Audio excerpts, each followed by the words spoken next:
Mama's homeland, and your country too.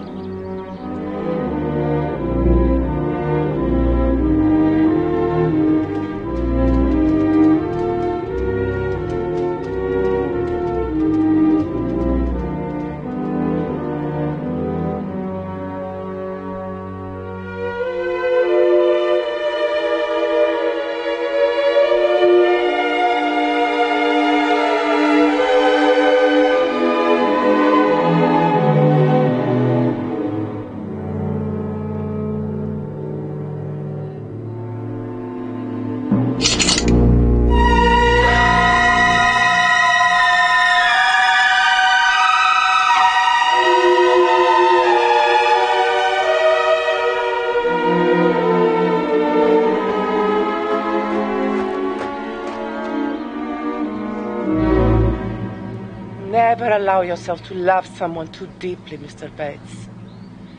It will destroy you.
So you've come.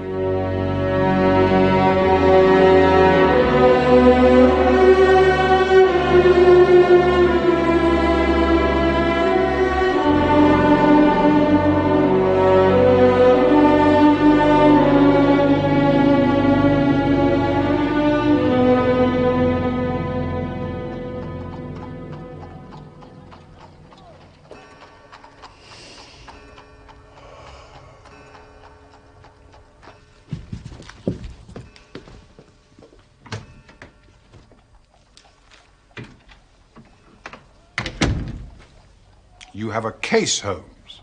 Ha! The faculty of observation is certainly contagious. It has enabled you at once to probe my secret. Yes, I have a case. After a month of trivialities and stagnation, the wheels move once more. Might I share it? There's little to share. We will discuss it after you consume those 2 hard-boiled eggs with which our temporary cook has favored us.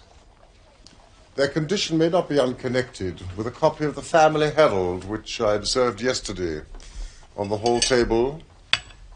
Even so trivial a matter as cooking an egg demands an attention which is incompatible with a love romance in that excellent periodical. Hope Mrs. Hudson is enjoying her holiday. You've heard of Neil Gibson, the Gold King? You mean the American senator? Well, he was senator of some western state. He's better known as the greatest gold mining magnate in the world. Yes, I know of him. Stayed in England for some time, didn't he? He bought a considerable estate in Hampshire some 5 years ago. You may have heard of the tragic death of his wife. Well, that's why the name is familiar. But I know nothing of the details. The fact is that the case, though exceedingly sensational, appears to present no difficulty. The interesting personality of the accused, Miss Grace Dunbar, does not obscure the clearness of the evidence. That is the view taken by the coroner's jury and also in the police court proceedings. It is a thankless business, Watson. I can discover facts, but I cannot change them. Unless some new and entirely unexpected ones come to light, I do not see what my client can hope for. Your client? I'm falling into your involved habit of telling a story back. I don't believe this. You must read this first.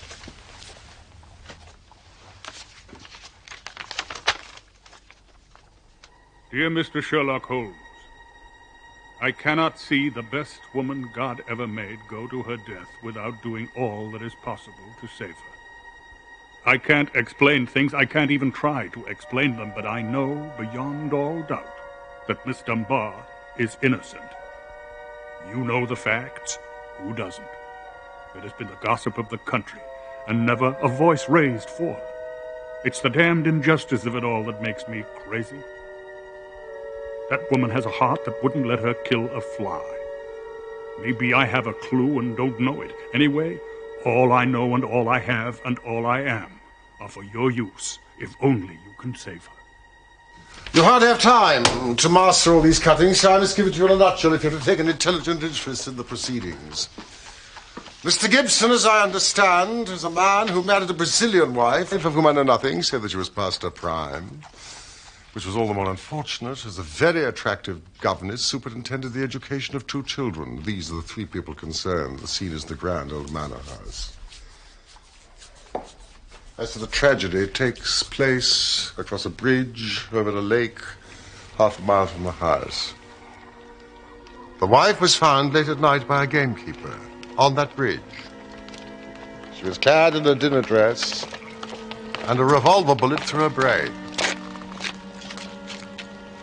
No weapon was found near her, and there was no local clue as to her murder. No weapon near her. Mark that, Watson. Is this too condensed, or can you follow it clearly? No, it's all very clear, but why suspect the governess? In the first place, there was some very direct evidence. The dead woman had a note upon her, making an appointment at the bridge. Touch nothing, Mr. Bates. And signed by the governors. Mr. Gibson sent his farm manager for the police and stayed with the body, insisting that nothing should be removed until the police arrived just after 11. Then, there is the evidence of the revolver with 1 discharged chamber. Miss Dunbar? And a caliber which corresponded with the bullet. Yes, I see it here. It was found in the drawer of her wardrobe. In the drawer of her wardrobe. That's pretty damning. So the 2 juries thought. It is now referred to the assizes in Winchester. And the motive?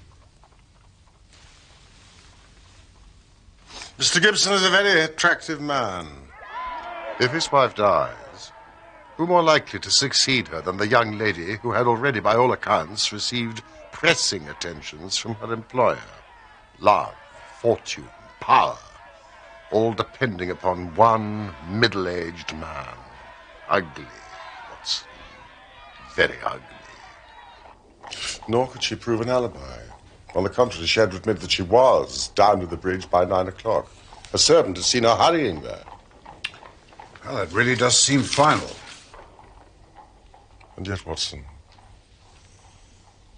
And yet. Unless I'm mistaken, that is our client, considerably before his time. Gentleman to see, sir? Mr. Neil Gibson? No, sir, not him. His name's Bates. And he looks a bit aggravated. Thank you, Billy. I had only a short time, Mr. Bates. I know Mr. Gibson is coming. I am manager of his estate. Mr. Holmes, he's a villain, an infernal villain. Strong words, Mr. Bates. Well, I have to be emphatic, Mr. Holmes. The time's so limited, I'd not have him find me here for the world. And you're his manager. Oh, I've given him notice. In a couple of weeks, I shall have shaken off his cursed slavery. He's a hard man, Mr. Holmes, hard to all about him. But his wife was his chief victim. He was brutal to her. Oh, yes, sir, brutal. Now, how she come by her death, I do not know. But let me tell you, he made her life a misery. She was a creature of the tropics. A Brazilian by birth, as you no doubt know. Yes, I understand. Please continue. Well, tropical by birth, tropical by nature. She was a child of the sun. And of passion. She loved him as only such women can love. We all felt for her. Hated him for the way he treated her. But he's plausible. And cunning. And that's all I have to tell you. Don't take him at face value. There is more behind. Now I'll go. No, please don't detain me. He's almost due. Well. Mr. Gibson has a nice, loyal household. The warning is a useful one.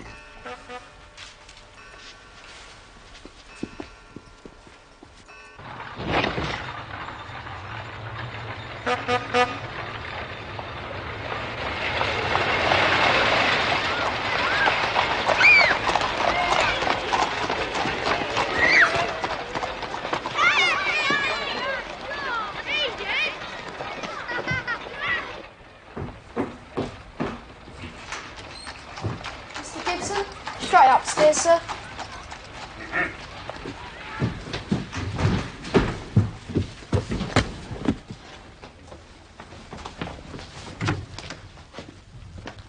This is my friend and colleague, Dr. Watson.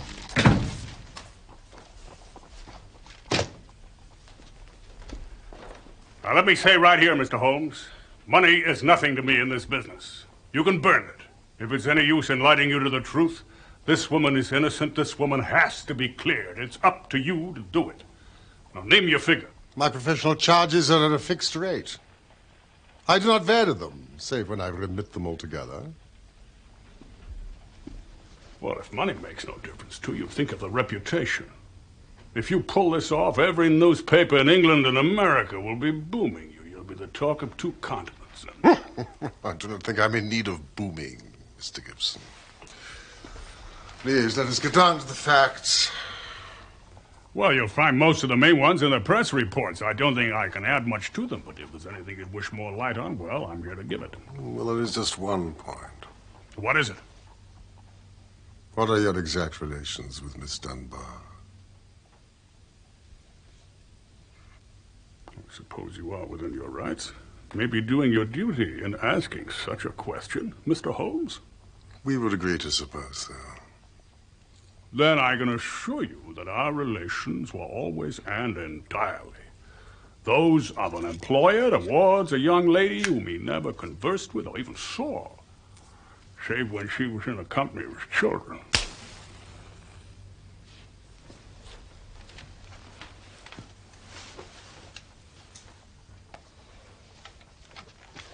I'm rather a busy man, Mr. Gibson. And I have no time or taste for aimless conversations. I wish you good morning. What the devil do you mean by this, Mr. Holmes? Do you dismiss my case? No, Mr. Gibson, I dismiss you. The case is quite sufficiently complicated without the added difficulty of false information. Meaning that I lied? I tried to express it as delicately as I could, but if you insist upon the word, I will not contradict you. Don't be noisy, Mr. Gibson. I find after breakfast any argument most unsettling. I suggest a little stroll in the open air, and some quiet thought will be greatly to your advantage. I've broken stronger men than you, Mr. Holmes. Nobody crosses me and gets the better of it. So many have said so, yet here I am. Ah, Watson, he has a great deal yet to learn. How on earth did you know about his relationship with the governess? Bluff, Watson. Bluff. I consider the passionate and unbusinesslike tone of his letter and contrasted it with his manner and appearance. It was pretty clear there was some deep emotion centered upon the accused woman rather than the victim. I bluffed him by giving the impression that I was absolutely certain of it. When in reality you were only suspicious. Do you think he'll come back? He is sure to come back. He must come back.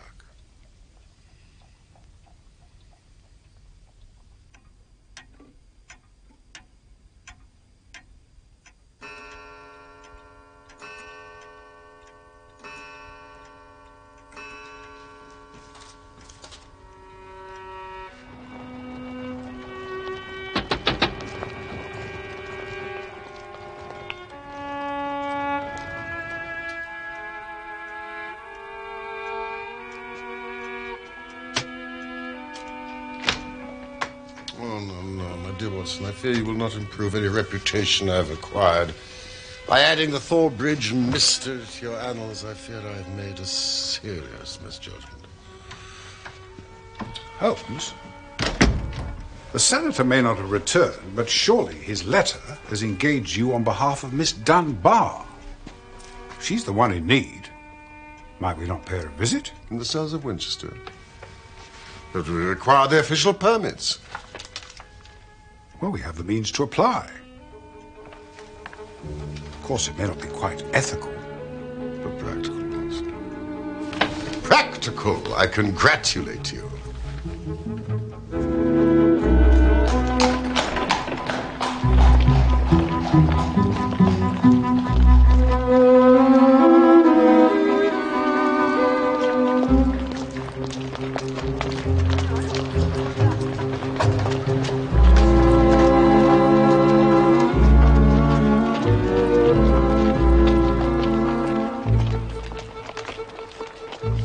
Solved our problem, Watson? Some officious little pipsqueak of a clerk queried both the letter and our Home Office permits. He demanded a personal authorization from Gibson himself. But you sorted it out. Only by the good fortune of meeting her lawyer, Mr. Cummings. He secured a brief audience with her. Mr. Joyce Cummings, a man with a rising reputation that is certainly in her favor.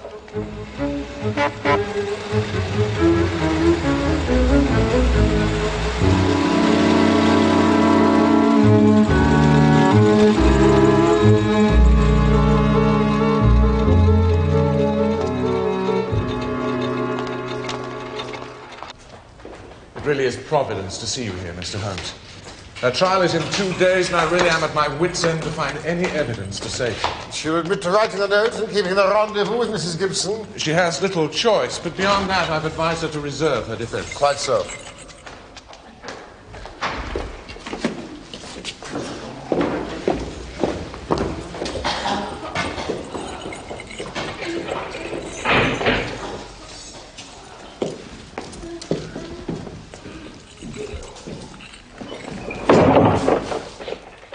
This is Mr. Sherlock Holmes and his colleague, Dr. Watson. Your employer, Mr. Gibson, has engaged me to look into this unhappy matter. Oh, I'm very grateful to Mr. Gibson. It is incredible that the charge against me has been sustained. I thought the whole thing would clear itself up in the police court. My dear young lady, I beg of you to have no illusions. Mr. Cummings here will assure you. All the cards at present are against you. Mr. Gibson is convinced of your innocence, but it would be a cruel deception to pretend that you're not in very great danger. I will conceal nothing. What were the true relations between you and Mr. Gibson's wife? Permit? What permit? How dare you take this this liberty, Mr. Holmes. Mr. Gibson. And you, Cummings. I did not engage you, sir, to conspire against me. These men are here under false pretenses. I did not authorize their visit. They're deceivers. I demand their removal at once. You've made a disturbance, Mr. Gibson, worthy of bedlam. I'll have you crushed for this, Holmes. Or it'll profit you nothing. Mr. Holmes. We are leaving, Superintendent. Mr. Cummings, for the moment, Miss Dunbar. You must put your faith in Sherlock Holmes. I'm sorry. Mr. Ferguson. There is an excellent exhibition at the museum across the street. I recommend it to you. The museum closes at 5. I hardly think he's out of charges, Superintendent. A misunderstanding.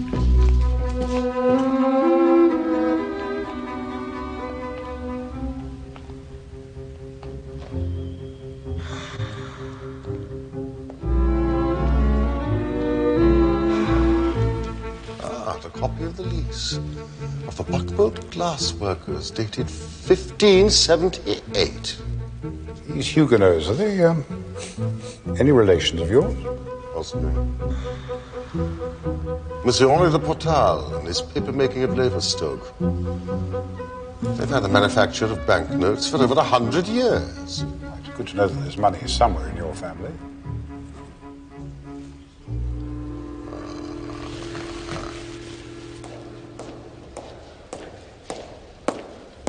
Good afternoon, Mr. Ferguson. Mr. Neil Gibson wishes to see you at Thor Place at 11 o'clock tomorrow morning. This evening will be more convenient. The morning. 11 o'clock, Mr. Holmes. Will the motor be sent for us? There is a train which will take you to Thor Village. Mr. Gibson is a busy man. He expects punctuality.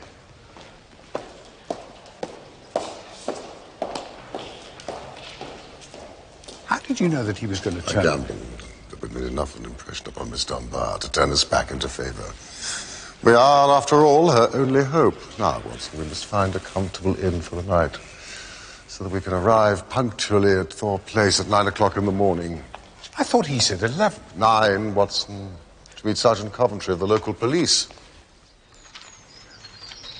At all events, Mr. Holmes, I'd rather have you than Scotland Yard. If the Yard gets called into a case, and the local loses all credit for success, and may be blamed for failure. Now you play straight, so I've heard. I need not appear in the matter at all. That's very handsome of you. And your friend Dr. Watson can be trusted, I know.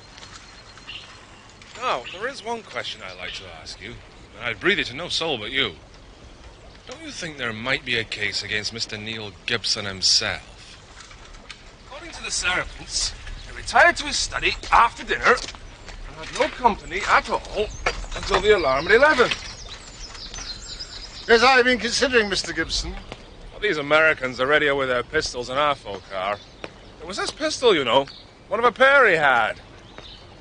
One of a pair? Where is the other? Well, these gentlemen have all kinds of firearms of one sort or another. We never quite matched that particular pistol. The box was made for two.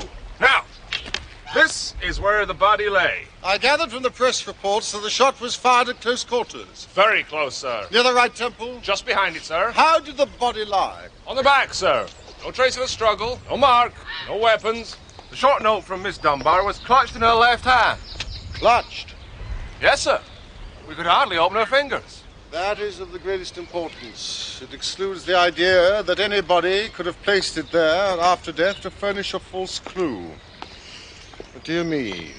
Now, the note, as I remember, was quite short. Yes, we'll be at Thor Bridge, 9 o'clock. G. Dunbar, wasn't that it? So it was, sir. The point of the note is obscured, is it not? Well, sir, it seemed, if I may be bold as to say, sir, the only really clear point in the whole case. Assuming the note is genuine, she certainly received it some time before, say an hour or two. Why was she then clasping it in her left hand? She had no need to refer to it in the interview. Does not that seem remarkable? Well, sir, as you put it, perhaps it does.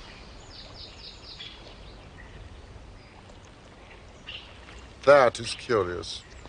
Oh, yes, sir, we noticed that. I expect it's been done by some passerby. Yeah, it took some violence to do that. It was a hard knock. Not from above, but below. You see, it's on the lower end of the parapet, Watson. Yes. And in a direct line with the position of the body. It's probably no matter. No footprints, you say? Ground was iron hard, sir. No marks at all. Then we had nothing more to learn here.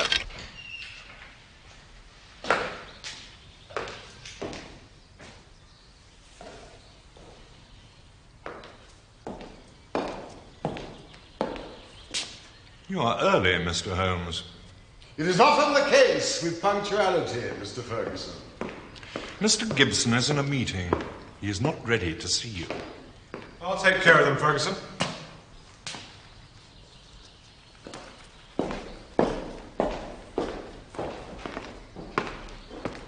I'm very glad to see you, gentlemen.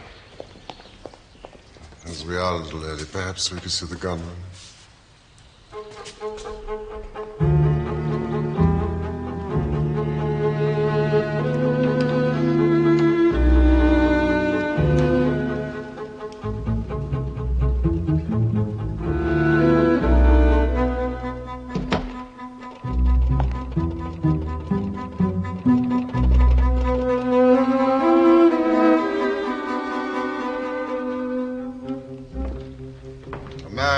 Enemies. Oh, yes. If you knew him and his methods. He sleeps with a loaded revolver in a drawer by his bed. He's a man of violence, sir. Have you ever seen him strike his wife? Yes, more than once. Our Gold King does not seem to shine in private life. That's the box that contained the murder weapon. It was one of a pair. The other is missing. Mr. Ferguson is sure to know that you're consorting with us. Does that hold no alarm for you? There's nothing he can do to hurt me now. Perhaps you'd be so kind as to show us the schoolroom. Where are the children? Sent away. On a visit to America.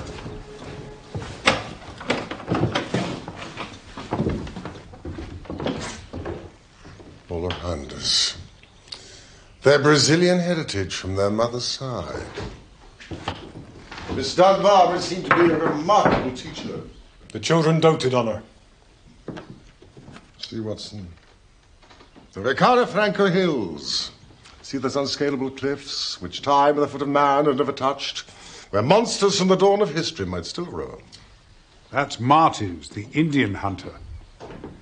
You know about him. His victims, women and children. Pitiful. Would you say that Maria Gibson was jealous of Miss Dunbar and her influence over the children? There was no love lost between them. But that was because she could see her husband was under the lady's spell, too. Get out of here, Bates!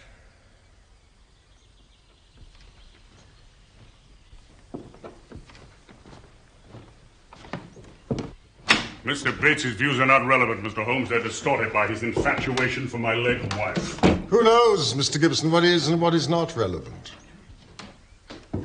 You're like a surgeon who wants every symptom before he can give a diagnosis. It is only a patient who has reason in deceiving his surgeon who conceals the facts. I can assure you that the relations between Miss Dunbar and myself do not touch this case. Surely that is for me to decide.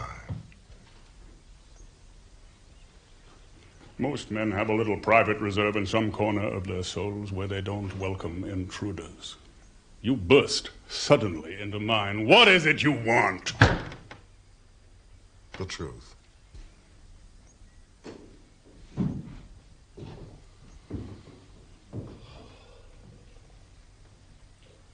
I met my wife when I was gold hunting in Brazil. She was the daughter of a government official in Manaus. Even now, as I look back with a colder eye, she had a rich, passionate nature. Tropical, ill-balanced, very different from the American women I'd known. It was only when the romance had passed that I realized we had nothing, absolutely nothing in common. My love faded, but you know the wonderful way of women. Do what I might, nothing could turn her from me. If I've been harsh to her, even brutal, it was because I knew that if I could kill her love or if it turned to hate, it would be easier for us both. But nothing changed her. She still adored me in these English woods as she had adored me 20 years before on the banks of the Amazon. Then came Miss Dunbar. She is also a very beautiful woman, and I'll admit to you that I could not live under the same roof in daily contact with her without feeling a passionate regard for her. You blame me, Mr. Holmes? I don't blame you for feeling it. I should blame you for expressing it, since she was under your protection. Well, maybe so. I'm not pretending to be any better than I am. I guess all my life I've been a man that reached out his hand for what he wanted. And I never wanted anything more than the love and possession of that woman. I told her so. You did you? I said if I could, I'd marry her. But it was out of my power. Money was no object. I'd do all I could to make her happy and comfortable. Very generous of you. Now, see here, Mr. Holmes, I came to you on a question of evidence, not morals. I'm not asking for criticism. It is only for the lady's sake that I take on this case at all. Nothing that she is accused of is worse than what you yourself have admitted, that you tried to ruin a defenseless girl who was under your roof.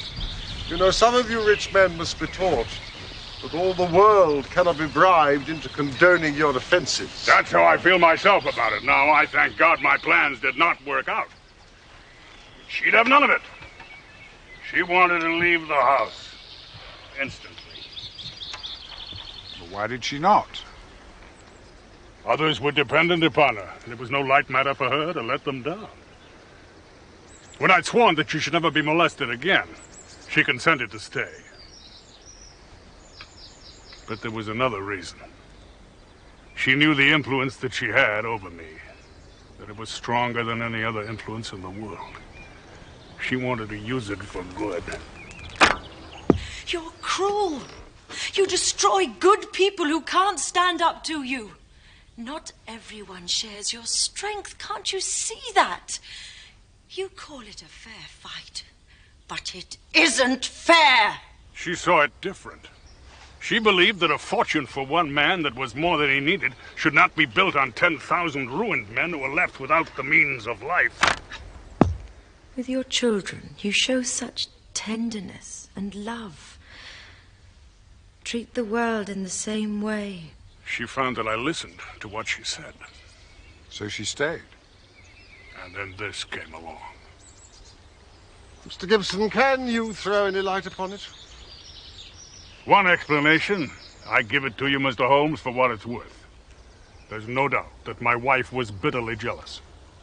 She might have planned to murder Miss Dunbar, or threaten her with a gun, and so frighten her into leaving us. Maybe there was a scuffle. The gun went off and shot the woman who held it. Yes, it is a possibility. It is the only alternative to deliberate murder. But she utterly denies it. What is against such a supposition? Miss Dunbar herself. We have just 1 day left before the trial. You must grant me permission to visit her once more. If ever in your life you showed your powers, Holmes, put them into this case. Now. But I cannot promise you that my conclusions will be such as you desire. Come, Watson.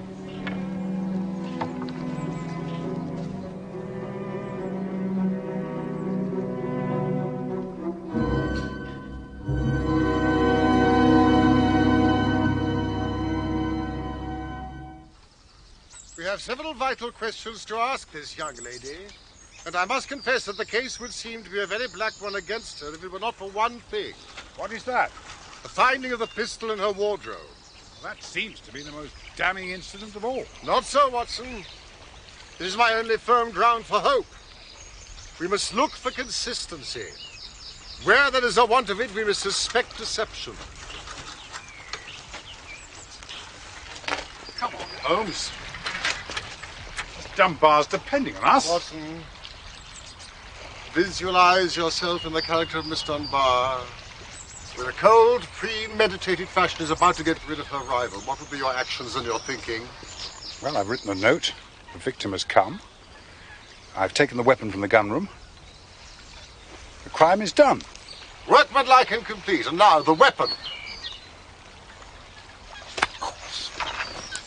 Precisely, Watson. Those depths would hide it forever. Your best friend would hardly call you a schemer, yet I cannot picture you carrying it home and putting it in your wardrobe, the very first place that would be searched. This revolver, for example, she disclaims all knowledge of it. You're saying that it was placed in her wardrobe, but by whom? By someone who wished to incriminate her. Ah, Cummings.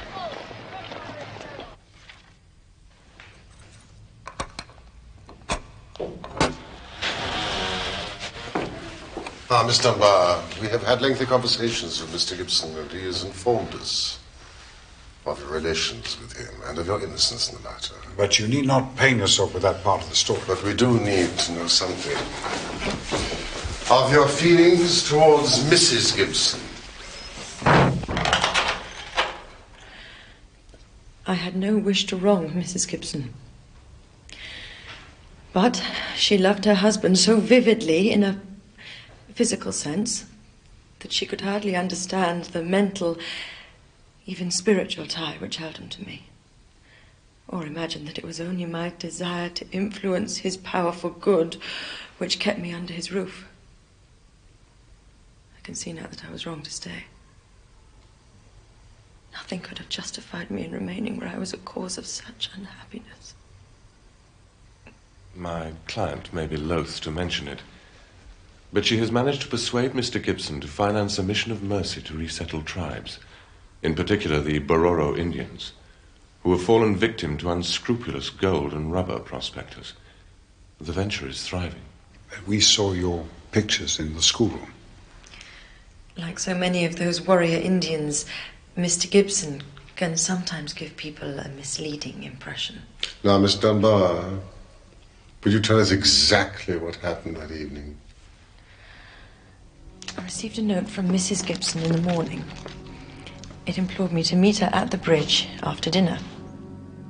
This note, did you keep it? No, she asked me to destroy it and to hide my answer at the sundial in the garden. I saw no reason for such secrecy, but she was very much afraid of her husband, who treated her with the harshness for which I frequently reproached him. I can only imagine that she did not wish him to know of our interview. Yet she kept your reply very carefully. Yes, I was surprised to hear she had it in her hand when she died.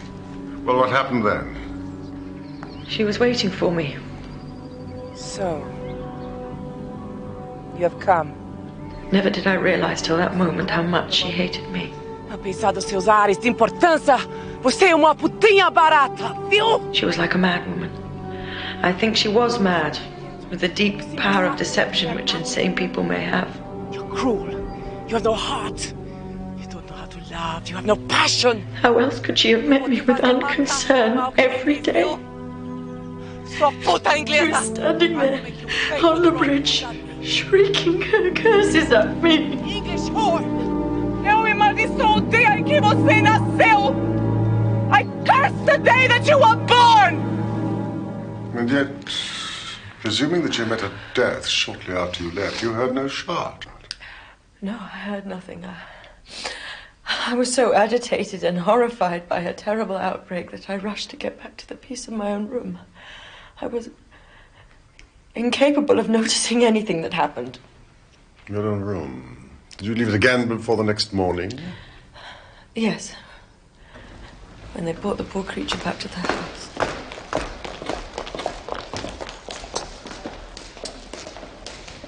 Did Mr. Gibson seem to you much perturbed? He is a very strong, self-contained man. I do not think he would ever show his emotions on the surface. But you, who knew him so well. Well, yes, I could see that he was deeply concerned. Now, we come to the all-important point. This pistol that was found in your room, you'd never seen it before. Never, I swear it. When was it found? Next morning, when the police made their search. Yes, among your clothes. Yes, at the bottom of my wardrobe in one of the drawers.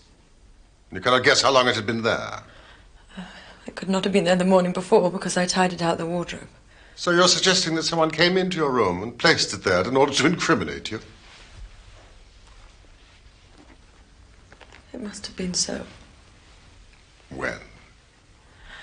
Well, it could only have been at mealtime, or else during the hours when I would be in the schoolroom with the children. As you were when you received the note? Yes, from that time onward for the whole morning. Thank you, Miss Dunbar. Is there any other point which could help me in my investigation? I can think of none. Holmes, might I have a word with you in private? Forgive me, Miss Dunbar.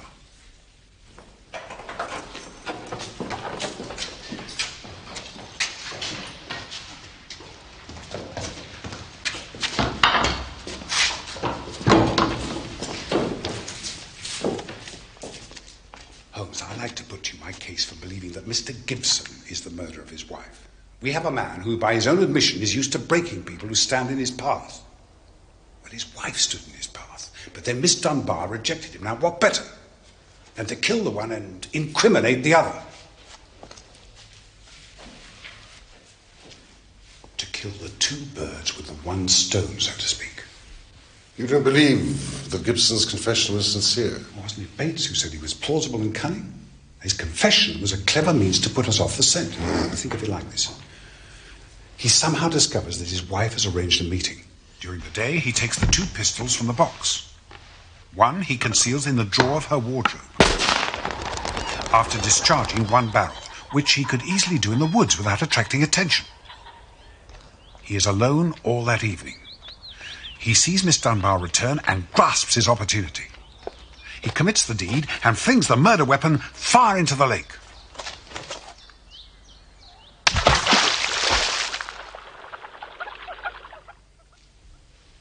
Holmes? Holmes! Watson, I have been sluggish in mind and wanting in that mixture of imagination and reality which is the basis of my art. You have put me entirely to shame. You will be hearing from me, Mr. Cummings. With the help of the God of Justice and my colleague Dr. Watson, I will give you a case that will make England ring. Miss Dunbar, you have my assurance that the clouds are lifting and that the light of truth is breaking through. Come, Watson, come.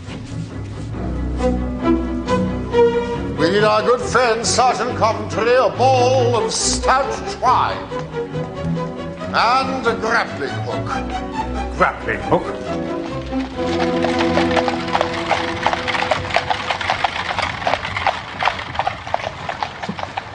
Watson, I have some recollection that you go armed on these little excursions of ours. Just as well for you that I do. More than once, my revolver has been a good friend to you. You have little care of your own safety. Yes, I am inclined to be absent-minded in these matters. Do you have your revolver on you?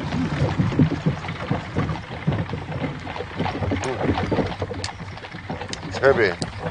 Remarkably heavy. Solid bit of work. You know, I believe this is going to have a very intimate connection with the mystery that we're investigating. Would you mind unloading it?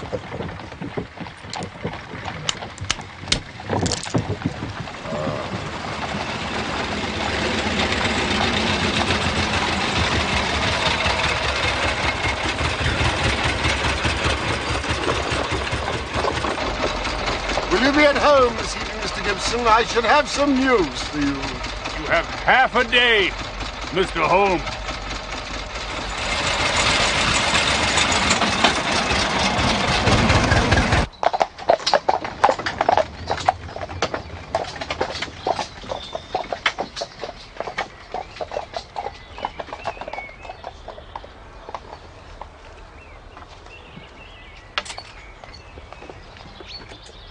You have seen me miss my mark before, Watson. I have an instinct for such things, but it has sometimes played me false. We can but try. We both stand exactly where the body lay.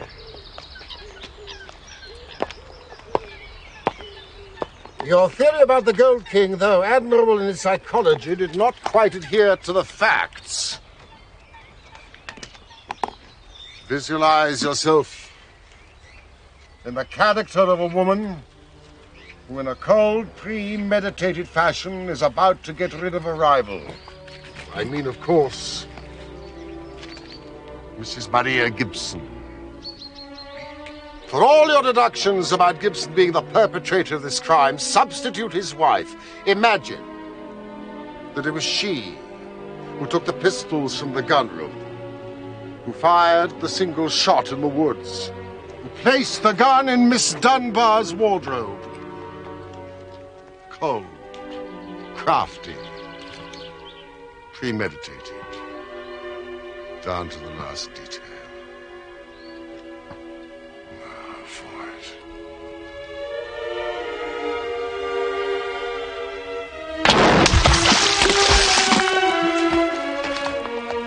Was it ever a more exact demonstration?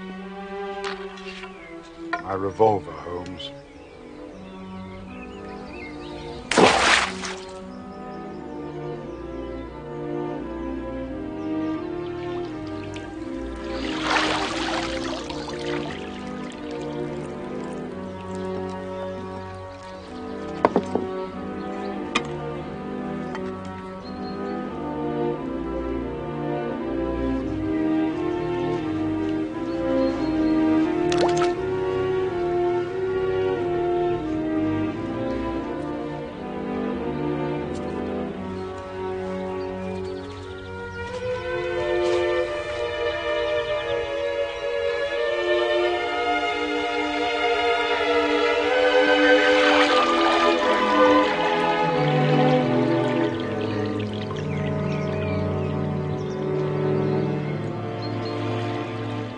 A vindictive woman, a creature of the tropics, passionate, ill-balanced.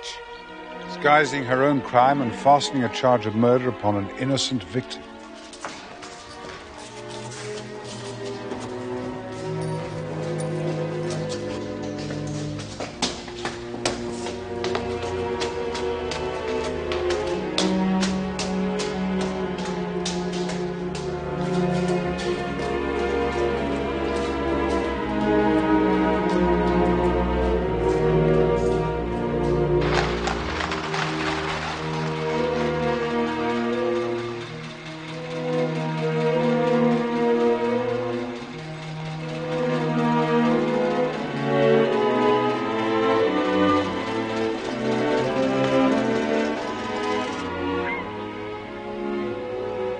Helped a remarkable woman, Holmes, and a formidable man. And if, as seems not unlikely, they should join forces? Naturally, I would wish them well. Magnanimous of you, Watson.